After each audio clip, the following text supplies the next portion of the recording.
And ડ્રાઈવના કિસ્સા વધતા અનેક અકસ્માતો થયા છે, જ્યારે અમદાવાદ શહેરમાં છેલ્લા ટૂંક જ સમયમાં ખૂબ જ ગંભીર રીતના અકસ્માતો સામે આવ્યા છે।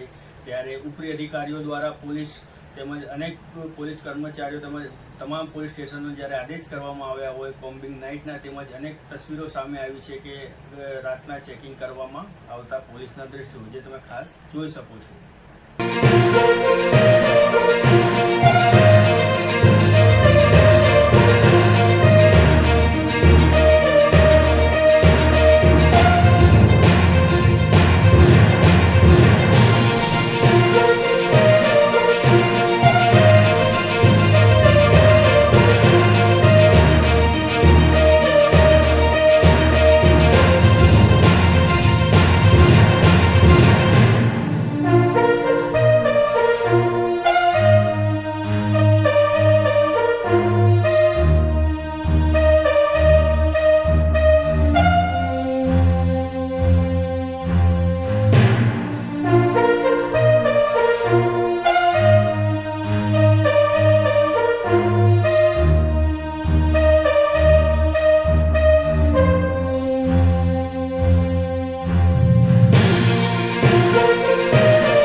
મેળવવા માંગતા હો તો અમારી ચેનલને સબસ્ક્રાઈબ કરો, શેર કરો અને લાઈક કરવાનું ના ભૂલશો।